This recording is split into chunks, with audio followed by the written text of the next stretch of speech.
Bueno, estamos con ya 18 grados de temperatura, va subiendo en la ciudad de Buenos Aires. Muy amablemente me atiende en la mañana de hoy Vilma Ripoll. Les recuerdo a todos, Vilma es integrante de la conducción nacional del MST, de la Nueva Izquierda. Ella es enfermera y es una política argentina y además, yo siempre digo, una de las políticas que mayor sensibilidad tiene, claramente. Hola Vilma, buen día. Maximiliano Lecky te saluda. ¿Cómo andás?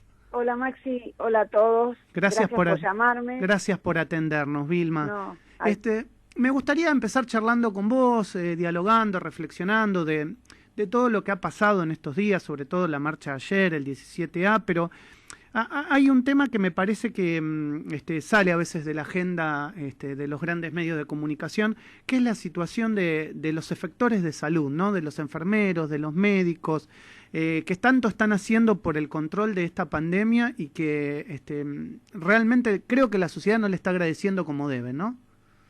Sí, y es cada día peor, porque a la situación de proximidad con el desborde se suma que ya los trabajadores vienen habiendo quizás pasado una cuarentena con positivo, o vienen con que eso hace que crezca la cantidad de trabajo, porque no es que las empresas de salud tienen o el propio Estado tiene mucho reemplazo para el personal que se va con un COVID positivo, y los que son de proximidad que también tienen que irse a reposo por el tema de a ver si se transforman en positivos con el paso de la cuarentena, ¿no? Uh-huh. Bueno, y eso es terrible, porque el estrés que te da, tanto trabajo y tan, digamos, un trabajo tan estresante, tan choqueante, ¿viste? Y en el caso, mira, justo ayer hablando por un compañero mío de toda la vida de la unidad coronaria que está peleando por la vida en el respirador, enfermero. Uh-huh. Y escúchame, ¿qué llamé a la unidad yo llamo para interiorizarme cómo están los compañeros, ¿no? ¿Y qué te contaron? Me contaron un caso que me contaron que están agobiados. Claro. Que yo le digo, sí, te comprendo. Me dicen, no, ¿qué nos vas a comprender? Nunca tuvimos una cosa así. Y eso se agrava porque el otro día se murió un enfermero de atención domiciliaria, porque está uno de los chicos de internación ahí peleando también, y porque dice, vos no sabés lo que nos pasó, estábamos así, el esposo de una enfermera se fue a trabajar al Ingenio Ledesma, sí, con una constructora, sí. Por supuesto, viste el desastre de Jujuy y el desastre del Ingenio Ledesma, que hay toneladas de contagiados, los hacen trabajar enfermos, bueno, al mejor estilo de esa empresa que no tiene que otra que valen más sus ganancias que la vida de los trabajadores. Eso es un escándalo, toda la vida fue así. Uh-huh. Bueno, entonces él se contagia, se empieza a poner mal, entonces ella habla, y todos hablan con el hospital y con la terapia, y entonces se ponen de acuerdo en que le van a pagar un avión para irlo a buscar, un avión particular para irlo a buscar y traerlo, y le guardan la cama, todo listo para eso. Cuando lo van a buscar, le dicen los médicos de acá, bueno, pero ustedes lo tienen que intubar para traerlo, porque si no, no pasa el viaje. Y no hubo quien lo intube. Claro, porque no hay no hay profesionales que sepan hacerlo. En Jujuy, claro. Así es. Entonces se murió antes de subir al avión.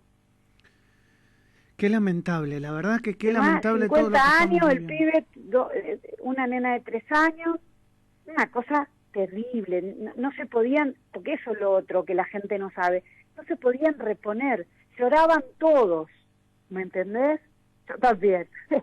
Lloraban todos. Pero es que es así, a ver, mucha gente descree de esto, mucha gente le pega al gobierno, habrá motivos para pegarle al gobierno por una cuarentena larga, todo lo que vos quieras, pero lo que vos estás contando es lo que uno ve en su laburo también, en sus compañeros, estando en las primeras líneas, sos una persona que permanentemente hablas con la gente, entonces esto también hay que mostrarlo, porque no mostrarlo también hace que la gente descrea y no hay que, por lo menos hay que cuidarse para proteger al otro, ¿no? No, escuchame, la cantidad el crecimiento de las muertes de los trabajadores de la salud, médicos, enfermeros, es creciente. Sí, es terrible, es terrible. Y entonces vos tenés hoy un acto en el Durán por otro trabajador que murió, tenés en el hospital de Pacheco una enfermera, tenés, y así, todos los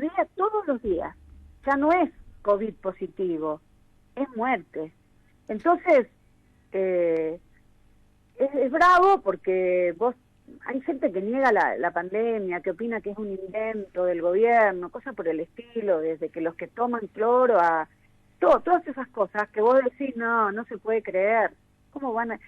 Y sin embargo hay gente que lo niega. Bueno, hay gobernantes, ¿no? Como de Bolsonaro, de Trump. No, es verdad, pero ¿y qué pensás, por ejemplo, de eso? Porque, digamos, yo soy una de las personas que me considero muy, muy amplio en el sentido de que puedo escuchar todas las opiniones, yo puedo no compartirlas, es decir, seguramente no comparta de que el virus no existe, pero bueno, entiendo que haya mucha gente que lo crea y bueno, en todo caso, problema de cada uno y uno tratará de explicarle que eso no es así. Pero ¿qué pensás, por ejemplo, de comunicadores que tienen una responsabilidad social muy fuerte en todo lo que estamos viviendo y que por ahí dan tratamientos que no son los adecuados? Por ejemplo, el otro día veíamos a Viviana Canosa tomando el dióxido de cloro al aire, ¿no? Por ejemplo. Sí, andás a ver si era. Pero ella con tal de hacer, digamos, porque todos esos sectores negacionistas son provocadores. Claro. Hacen acciones de provocación para querer demostrar que o que no existe, o que no tiene la magnitud, o que es todo exagerado para que de parte del gobierno, porque le favorece la gestión. Bueno, entonces es criminal. Todo eso es porque no es, porque si fuera un problema de que, bueno, yo me tomo el dióxido de cloro y me la banco, y si me muero me lo banco, y otra cosa es hacer publicidad por los medios. Claro. Yo puedo no creer que exista. Bueno, no creo que exista, listo, pero no acciones. Claro, o preguntar de un modo reflexivo para informarse, y otra cosa es hacerlo como una publicidad o llevando a la gente a que haga tal cosa, ¿no? Por supuesto, y encima, porque el problema es que los que niegan la pandemia, no es que no tiene consecuencias, porque vos podés decir, bueno, es un debate, debatamos. No, ¿debatamos qué?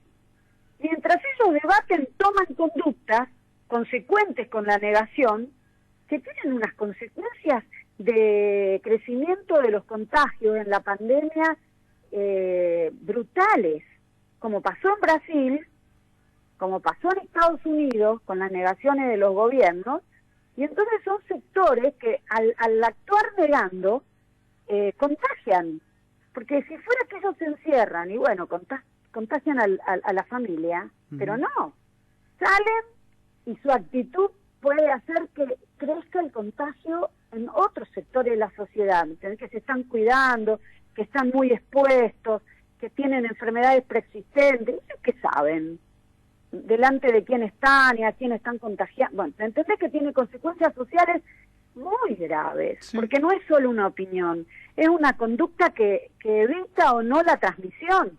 Claro.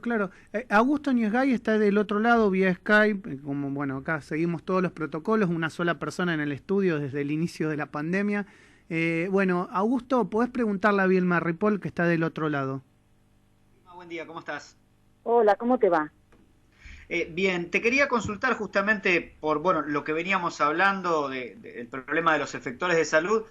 Hay muchas noticias también el tema del linchamiento social. Por ejemplo, en las últimas horas se supo de un médico, Marcelo Palou, que fue echado por los habitantes de la localidad santafesina de Cañada de Lucle por haber contraído COVID-19. ¿Qué crees que se puede hacer para garantizarle a los efectores de salud el hecho de que no sean discriminados también? Porque ellos están poniendo el cuerpo justamente más que nadie y terminan pasando estas cosas y día a día nos vamos enterando de estos casos. Bueno, primero no, pero... Es una pelea. A medida que se extiende el positivo, se les hace más difícil tener ese tipo de actitudes. Pero vos tenés que saber que ese pueblo está al lado de donde vive mi familia, sí, y se tienen que atender, porque no tienen terapia intensiva, se atienden en mi pueblo, en Firmat. En Firmat, sí. Entonces, bueno, en realidad, cuando eso sucedió, bueno, hubo que dar, los responsables de salud y eso tuvieron que dar una batalla contra el pueblo. ¿Qué va a hacer? Porque de verdad, vos tenés que decirle, bueno, ¿ahora qué pasa? Ahora hay 8 en Firmat, no por el médico ese. Te digo, hay 8, y entonces en Firmat no había ninguno, porque empieza a haber extensión comunitaria. Sí, claro, entonces, claro. Y entonces hubieron una cantidad de gente que, como estaba todo abierto, semiabierto, bueno, hicieron muchas cosas. Vilma, muchas fiestas, mucho todo. Bueno, nunca sabés cuándo arranca el virus. No, y yo comparto, que también la gente, la verdad que, porque digamos, el reclamo era, bueno, poder empezar a salir a trabajar, poder empezar a normalizar un poco la actividad económica, pero me da la sensación, y sobre todo en lo que empezó pasando en el interior, y zona que vos conocés bien como Firmat, en mi caso también, como Rosario, yo digamos tengo mi familia ahí, y hay gente haciendo verdaderamente lo que no corresponde, realmente lo que no corresponde. Ahora, Sí. En base a todo esto, ¿vos cómo considerás el manejo por parte de la crisis, porque realmente es una crisis por parte del gobierno? ¿Crees que lo hizo bien, lo hizo mal, lo hizo a destiempo, lo hizo como pudo? ¿Cuál es tu visión? No, yo creo que tuvo una actitud con el inicio de la pandemia de intentar poner un freno, un freno de mano para ver si lograba parar la extensión de la pandemia en Argentina. Uh-huh. Yo creo, el tema que nosotros somos, eso compartimos, el problema es que somos críticos de las medidas que tomó. ¿Por qué? Porque a partir de ahí, las medidas que tomó fueron centralmente hacia los grandes grupos económicos, porque aparecieron las, ¿cómo se llamaban? ATP, sí, que le dio a todos los grandes grupos económicos, por presión de ellos, la apertura indiscriminada de la cuarentena en sectores que no eran prioridad, que no eran de salud o que no eran prioridad porque eran fábricas de alimentos. Y entonces fueron habilitando cada vez más lugares de trabajo. Lo que vos decís es muy real, porque digamos, vos me podés decir, mira, no sé, las automotrices no hicieron autos por 3 meses. Entonces vos decís, bueno, por ahí la automotriz se la puede bancar los sueldos, pero suponete que vos decís, bueno, yo no le doy la posibilidad de vender, le doy la ATP porque yo como Estado no le estoy dando la posibilidad de vender. Ahora, a los sectores alimenticios que seguían produciendo y son los más beneficiados, ¿cómo le voy a dar una ATP? A los bancos, ¿cómo le voy a dar una ATP si siguen trabajando? O sea, la ATP se generalizó. Que definió 1.500, claro. Que tiene la guita del plan, que todos ellos tienen la guita afuera. Porque ese es el tema, ¿me entendés? Dentro de la cantidad impresionante de plata fuera del país que existen, todas esas empresas, todos esos bancos, todos a los cuales les dieron las ATP, tienen la plata, pero se la llevaron en pala. Entonces, para nosotros, esa plata había que abrir lo que era de verdad indispensable. Y en ese sentido, a los demás, con la plata, pagarle a los trabajadores para que no vayan y no se extienda el contagio vía el transporte público y la propia fábrica, porque es mentira que los que abrieron tomaron medidas. Yo te digo, hoy paró FAPE. ¿Por qué? Porque la empresa, desesperada por avanzar en terminar una producción, violó el protocolo y empezó a mezclar a los trabajadores. Entonces la fábrica paró. Pero esa posibilidad no la tienen todas las empresas. Los frigoríficos de San Fernando es una cosa terrible, ¿entendés? Y entonces la relación de fuerzas A veces da para pararle la mano a las patronales, pero a veces no. Entonces ellos dijeron, nosotros abrimos, pero las patronales tienen que respetar el protocolo del transporte y del protocolo dentro de fábrica. Bueno, entonces, no respetaron. Entonces los trabajadores donde abrieron, los trabajadores fueron a trabajar, porque si no, no cobraban y además lo podían suspender o echar, y entonces eso creció sustancialmente el tema. Ellos niegan, porque yo ya se los he plantado a varios y ellos dicen, no, las fábricas no contagiaron. Conozco 60, 80, 100, 500 los cotos. Bueno, una cosa brutal de contagio de los trabajadores de los lugares que abrieron. No digo que no haya que abrir los supermercados, pero el Ministerio de Trabajo no le exige nada a las grandes empresas, nada. Y entonces vos tenés todo un sector de trabajadores, de desocupados, de gente que se quedó sin poder abrir los negocios, no recibieron nada. Porque entonces después vos no le podés decir que es culpa de ellos que no salgan a buscar cómo vivir. Entonces, todo lo que pasa es culpa de ustedes. No es así. En este porque acá se favoreció, y Clarín recibió la plata. Sí, y los claro. CEO de Clarín Claro. y los CEO de la sociedad rural cobraron de los ATP, porque ellos no tienen pruritos, ¿me entendés? Entonces, así no es. Y lo otro es que la inversión que hicieron en testeos, que nosotros reclamábamos desde el comienzo, no fue lo suficiente porque hubo también un poco de negacionismo de que Argentina no iba a llegar, como dijo Ginés, entonces no compraron. Cuando fueron a comprar no había. Entonces se demoraron y entonces después no se testeaba. Y saltó la Villa 31 y la 1114 y todo el resto de las villas donde floreció el coronavirus. Bueno, hicieron operativos que demostraron que si se hacía lo que habíamos dicho nosotros, se paraban los focos, se testea, se aísla y entonces paran los contagios. Uh-huh. ¿Entendés? Entonces, yo creo que en eso, y hay otra cosa que es que se arrastra desde el pago de la deuda de cada gobierno, porque las condiciones de pago de deuda es reducir los presupuestos. ¿Y cuáles son los que reducen? Los de salud y los de educación. Por eso a salud nos encontró en una situación en el Estado de hecatombe. ¿Entendés? Entonces era necesario ganar tiempo. Lo que hicieron era correcto, ganar tiempo para acrecentar las camas de terapia. Pero pasa que vos acrecentar las camas de terapia, pero no capacitás a la gente para que vos traes respiradores de China, de todos lados, traes de donde quieras. Claro, pero necesita el recurso humano. Sí, y además te aclaro, acá en Argentina se hacían respiradores. Ahí en Firmat, los pibes de la escuela técnica, Exacto. Sí, es verdad. hicieron respiradores, en Córdoba, en Rosario, hicieron respiradores.